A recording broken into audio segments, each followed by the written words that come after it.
Cypress Development Corp. is developing a world-class lithium resource in the heart of Clayton Valley, Nevada. The size of the resource makes the Clayton Valley project a premier asset with the potential to impact the future of lithium supply. Cypress Development Corp. trades on the TSX Venture Exchange, symbol CYP, the OTCQB, symbol CYDVF, and on Frankfurt, symbol C1Z1. For more information, please visit our website, cypressdevelopmentcorp.com.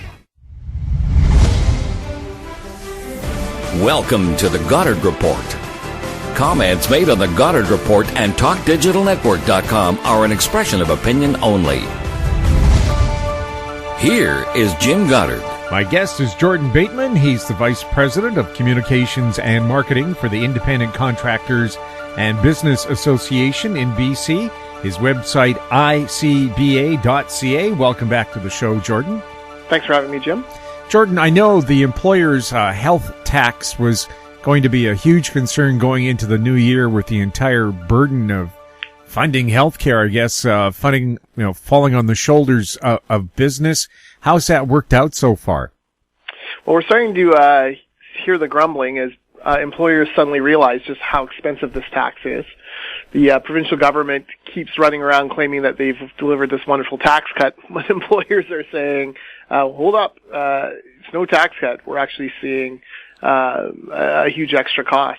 And what it's meant to the average worker is, for some of them, it's meant the disappearance of their profit pool, profit sharing plan. It's meant pay freezes for many employees. It's meant actual leaving jobs vacant. We've seen an uptick 6 of the past 7 months in unemployment in British Columbia. And, for one Victoria bar, it's been kind of interesting. They actually put right on their bill, but after GST and PST and liquor tax, a line item for the BC health tax, employer health tax. I think it's a bit of a stunt for them, by them, to try to draw attention to just how expensive it is to employ people. But kudos to them. It was put out on Twitter. At first, people were trying to debunk it, claiming that this wasn't actually really happening. And then that bar stepped forward and said, oh, no, it's happening. It's our receipt, and we're happy to talk about it. Now, is that an extra charge to the customer? Yeah, so they just layered it on top, and basically, I think it was like 1% they charged of the overall bill, something to that, something around there. And it's, partly a signal to the customer that, hey, our costs have gone up. We now have to pass this on to you, and if you don't like it, blame John Horgan and the NDP. Don't blame us. Innovative, gutsy. I got to hand it to the pubs in this province. They're not afraid to weigh in on things like this. Back during the TransLink sales tax campaign, when the Lower Mainland mayors wanted to give TransLink the ability to charge their own sales tax, it was pubs who would actually print on their bills, vote no to the TransLink tax. Because they knew that there would be an extra cost that would hurt their customers, and got that message out. So the pubs and bars and restaurants in this province, they have a very low margin business. It's tough to make money in the restaurant business. That's why you see so many restaurants kind of flare up and then fade out quickly. They're saying, look, anytime you make one of our biggest costs more expensive, i.e. labor, it's going to be tough for us to compete. Right, and I think a lot of people don't think that pubs or restaurants would be paying the health tax because they have part-time employees, or does part-time matter? It's just the total payroll, isn't it? It's just the total payroll, and for sure, it matters. For these big, busy restaurants, you need a number of bodies. You need cooks, you need dishwashers, you need hostesses and managers and front staff and waiters and waitresses. So there's a lot of people there, and you got to remember, a lot of these restaurants have already seen their labor costs bloat in recent years, because we've moved from, a minimum wage that was more in the, $10, $11 range to now close to $15 an hour. So right there, you're, all of a sudden paying a lot more for labor. And, look, I don't think anyone's arguing that the minimum wage shouldn't have gone up, but you need to recognize that that's already a huge cost jump for these businesses in an industry where it's tough to make money. Mm-hmm. And of course, for customers, the burger that used to cost you $12 is now $15 or $16. And it becomes a point where you just don't want to go out anymore because it's too expensive. And what does that do to the economy? Well, exactly. The economy relies on people, spending money. This is why the retail numbers are very concerning to the provincial government. We're seeing retail spending begin to slow. It's basically flat. After years of quite healthy increases. What this means is that there's less money coming into government in taxes at a time where, the NDP have already blown through a $3 billion surplus and $6 billion in new taxes. They spent it all. That's why you're starting to hear a little bit of whispering that, maybe Carol James is going to have to bring in a deficit budget, or maybe her balanced budget may dip into deficit in the coming years. Now, of course, it might be hard for the average person to understand the costs that a government runs up and what they spend money on, but where do you think the BC government has wasted money for the taxpayer? Well, first of all, there's two kind of pieces to it. There's revenue and then there's expenses. So on the revenue side, they've, really beaten down certain cash cows. You look at property taxes, property transfer taxes. Those funded a lot of health services, a lot of important things. They've tried their best to snuff out that real estate industry. When you see lower property values, people have less money to refinance their homes. When they have less money to refinance their homes, they have less money to spend on that new car or on that renovation. That's less money going into the economy. So there's, the foolish economic decisions they've made. They fought off, or they tried to, they dragged their heels on Site C. They tried to fight off the Trans Mountain Pipeline. That's a signal to outside investors that BC is not a safe place to invest your money. So that again slows revenues. And then you go to the flip side, on the expenses side. Listen, the most glaring one for us is, construction projects on the Patello Bridge, Highway 1, and the Broadway subway. They're overpaying by 30%. They're overpaying by 30% for the labor on those projects. That's hundreds of millions of dollars, just as an example. It's why we don't have a Massey Tunnel on the go. It's very problematic. So, these are the kind of things that, government has to deal with. It's their priorities. They made a lot of promises. Some they've kept, some they haven't. But, unfortunately, all those promises have cost money. Did the NDP make any promises to business, especially small business, during their campaign? Yeah, I mean, there's always the kind of apple pie and motherhood kind of issue of small business, and we support small business. The problem is that the NDP government have very narrowly redefined small business. They now claim that businesses that have a $500,000 payroll are not small business. That's a big shift from what we've discussed in the past. The other problem is, they didn't say a single word that they were going to bring in this employer health tax. They plunked it on there. They never mentioned it during the election when they were talking how they were going to cut MSP. That's really riled up the business community as well, because, certainty is important when you're trying to make your budget and trying to figure out where your long-term financial plan. And when government just unilaterally dumps more taxes on you, it's tough to deal with. Would it have been fairer for the provincial healthcare system to be supported by income tax, which is geared on how much you make, not how many people you employ? Yeah, that's where most people thought they were heading. And, because of all the talk of progressive taxation, the MSP was quite rightly reviled by many people, including me, for not being progressive in how it taxed. It didn't matter to them if you made $30,000 a year or $3 million a year, you paid the same, lump sum tax. The NDP hated that. They wanted a progressive tax, but then they came in and brought in the employer health tax, which is not progressive for businesses. For high labor, low margin businesses, it's much more costly than for low margin, low labor costs businesses. So they should have looked at profits. They should have taken into account ability to pay, but when you're making policy up on the back of a napkin and kind of rushing it through in order to look like you're balancing a budget, you don't get that kind of intelligent review of taxation policy that you need.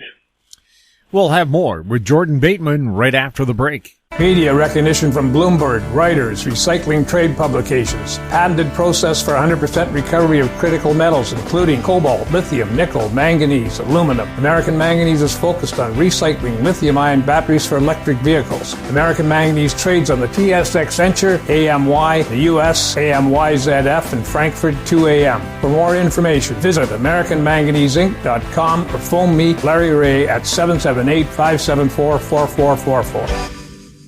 Avon Resources Limited is a gold exploration company with significant projects in British Columbia and the Yukon, trading on the TSX Venture Exchange, symbol ABN, and the OTCQB, symbol ABNAF. Surrounded by world-class gold deposits and mines, Avon's 23,000 hectares Forest Kerr Gold Project is located in the heart of the Golden Triangle in northwestern BC. For more information, visit us at avonresources.com. Welcome back. We're speaking with Jordan Bateman. Jordan, we had a huge snowstorm sweep through southern BC over the past week. Rain is back again, our natural snow removal service, but still thousands of accidents were recorded. ICBC rates went up a terrific number for some people over the past year. What's it going to be like next year when all those accidents have to be paid for? Well, I'm sure David Eby has a brilliant master plan. After all, he was the guy who claimed that his reforms were going to turn around ICBC and turn it into a profitable company within 2 years. So no doubt he's got such a wonderful, brilliant plan that everyone's going to be happy and fine. Of course, you and I know that's hogwash. It means higher costs on drivers. It means higher premiums. And it comes back down to, why do we have an insurance monopoly in this province? Why don't we open it up to the free market? Why don't we force ICBC to actually compete for business and offer better packages for drivers to attract them in? Insurance costs for business. Condo owners, for example, have seen big hikes in their maintenance fees to pay for big leaps in their insurance costs. Are businesses facing the same challenges? We haven't heard that quite yet. Listen, there's a lot of issues around strata corps and whatnot. It does reinforce why you need a tightly regulated insurance market. You want to make sure that, the people who do offer, companies that do offer insurance here, including, hopefully car insurance in the future, are being regulated and being watched for fairness and good practices and all of that. But haven't heard yet on these kind of hikes on the commercial side, although nothing ever seems to get cheaper for a commercial business. So I guess we'll just have to wait and see. We'll have more with Jordan Bateman right after this. Engineer Gold Mines is focused on the exploration and development of the historic high-grade Engineer Gold Mine situated 32 kilometers southwest of Atlan, British Columbia. Engineer Gold Mines is fully permitted for surface and underground exploration with the 2019 drill program now underway. Engineer Gold Mines Limited trades on the TSX Venture Exchange, symbol EAU. For more information, please visit us at engineergoldmines.com.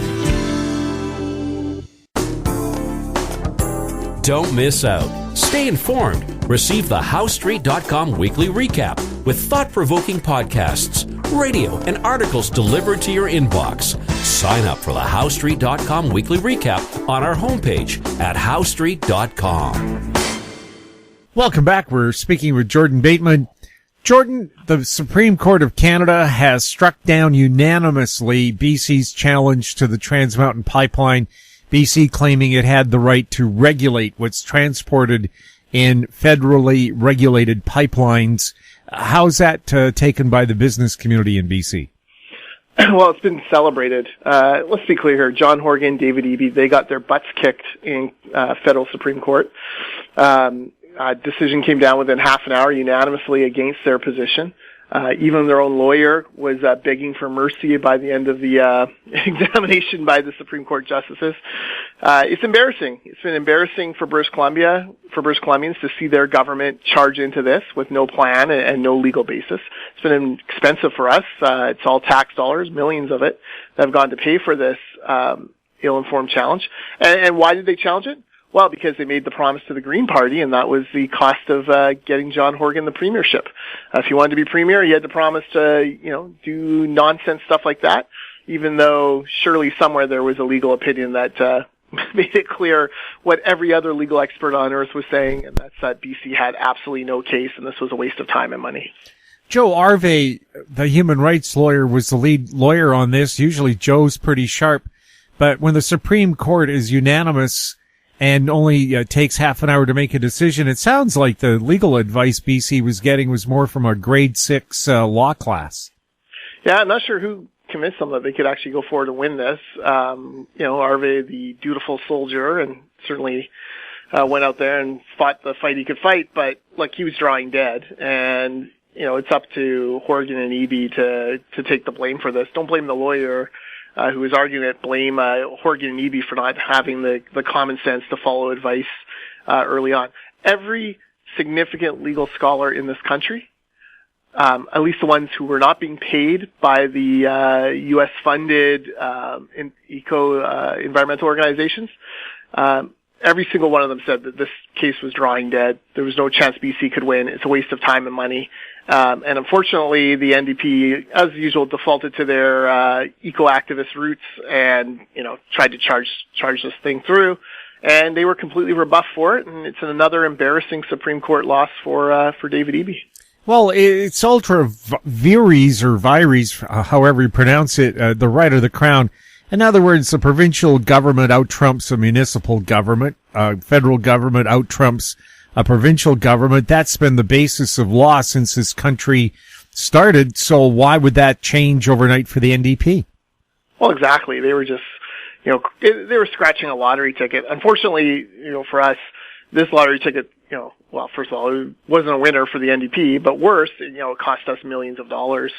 Listen, like the Supreme Court of Canada, their time is precious and valuable. Like, why are we wasting it on, why are we wasting a whole day of it on this, really cruddy case?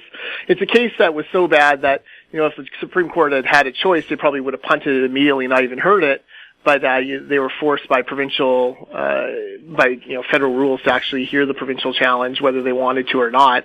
It was very clear they didn't want to hear it, and that this was very much settled law.